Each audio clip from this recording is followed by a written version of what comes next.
So earlier మనం basic structure theory ఒక concept అర్థం చేసుకున్నాం కదా. ఈ వీడియోలో బేసిక్ స్ట్రక్చర్ థియరీ ఎవాల్యుయేషన్ ఒక కేస్ లాస్ వల్ల ఎందుకు వచ్చింది అన్నది నేను మీకు అర్థమయ్యేలా చెప్తాను. సో మళ్ళీ ఒకసారి చూడండి, what is basic structure theory is there is no mention term of అసలు బేసిక్ స్ట్రక్చర్ థియరీ అనే టర్మ్ ఇండియన్ కాన్స్టిట్యూషన్ బుక్లో మీకు ఎక్కడ కనిపించదు. ఎందుకంటే ఈ బేసిక్ స్ట్రక్చర్ ఒక థియరీ ఇంటెంట్ కొన్ని కేసెస్ ఫండమెంటల్ రైట్స్ 368 ప్రకారం ఆర్టికల్కి అమెండ్మెంట్స్ ఒక పార్లమెంట్ అధికారాలు ఎక్కువై డెమోక్రసీ ఒక పవర్ తగ్గుతుందని చెప్పి ఈ డాక్ట్రిన్ ఎరేజ్ అయింది.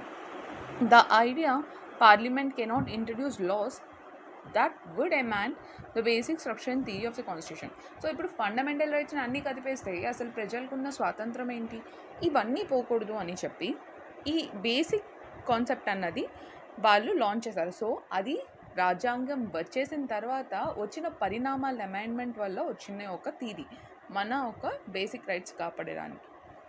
So the doctrine helps to protect and preserve the spirit of the constitution of the document.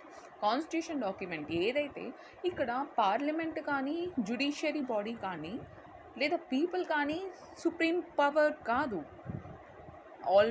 అల్టిమేట్గా కాన్స్టిట్యూషన్ అనేది సుప్రీం పవర్. సో ఇక్కడ కాన్స్టిట్యూషన్ ఎందుకు సృష్టించబడింది అంటే జనాల యొక్క ప్రాధాన్యత ఎక్కువ ఇంపార్టెంట్, జనాల యొక్క సేవింగే ఇంపార్టెంట్. అసలు ఫ్రీడమ్ కోసమే కదా ఇదంతా మనం చేస్తుంది. ఆ ఫ్రీడమ్ లేకుంటే ఎందుకు? సో ఆ లిబర్టీ కోసం అని చెప్పి అయితే సర్టన్ కేస్ లాస్ అయ్యాయి. సో ఇందులో బేసిక్ స్ట్రక్చర్ కేస్ లాస్లో బాగా ఫేమస్ అయింది Kesavananda Bharati. So over of పీరియడ్లో many other features also evolved. Basic structure థియరీలో రూల్ ఆఫ్ లా అని, జ్యుడిషియల్ రివ్యూ అని, పార్లమెంట్ సిస్టమ్ అని, రూల్ ఆఫ్ ఈక్వాలిటీ అని, harmony balance and fundamental right DPSP part 4లో ఉంటుంది.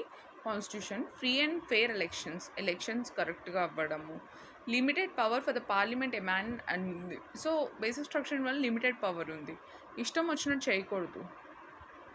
Power to the supreme court and article 32, 36, 137, 147. So ఇది human rights కూడా చెప్తుంది.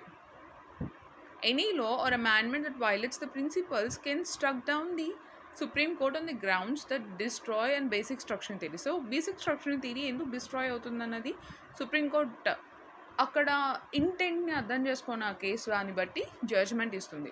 అలా అని బేసిక్ స్ట్రక్చర్ థియరీ కొన్ని కేసెస్లో అమెండ్ అయినప్పటికీ కొన్ని కేసెస్లో గ్రాంట్ చేయగలిగిందంటే అక్కడ సపోజ్ ఇప్పుడు 2 కేసెస్ ఉన్నాయి, 2 కేసెస్లో డిఫరెంట్ కేసెస్ ఉంటాయి. ఒకటి 1 మందికి న్యాయం జరగవచ్చు, ఇంకోటి 100 మందికి న్యాయం జరగవచ్చు. కోర్ట్ ఎప్పుడు 10 మంది బెనిఫిట్ చూస్తుంది తప్ప ఒక్కరికి బెనిఫిట్ అయ్యేది చూడదు. సో నష్టం ఎంతవరకు, నష్టాన్ని పూడ్చగలమా, ఎంతవరకు అది సమాజానికి నీడెడ్ అన్నది అర్థం చేసుకొని దాని మీద రిజల్ట్స్ ఇవ్వడం అన్నది కోర్ట్ మనకి స్టార్ట్ చేస్తుంది. సో ఇక్కడ మనం అర్థం చేసుకుంటే ఎవల్యూషన్ ఆఫ్ ద కాన్సెప్ట్ ఇలా స్టార్ట్ అయ్యింది. Evolution of basic structure and theory అసలు ఎలాంటి కేసు లాస్ వల్ల అడ్రైజ్ అయిందంటే Shankar Prasad case first, Sajjan Singh case తర్వాత.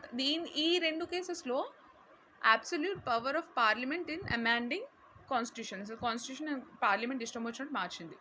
గోకుల్నాథ్ కేసులో ఏమైంది, enacted 24th amendment act. Kesavananda Bharatiya పెద్ద case, new doctrine basic structure theory రావడానికి కారణం ఆ కేసే. ఇందిరాగాంధీ కేసు 1957లో రిఫర్మేటివ్ of doctrine of basic structure. So ఈ కేసెస్ వల్ల కేశవనంద భారతిలో మాత్రమే బేసిక్ స్ట్రక్చర్ అనేది ఎవాల్యుయేషన్ అయింది. ఆ కేసులో 13 జడ్జెస్ కూడా ఉన్నారు sitting on that bench. Thank you.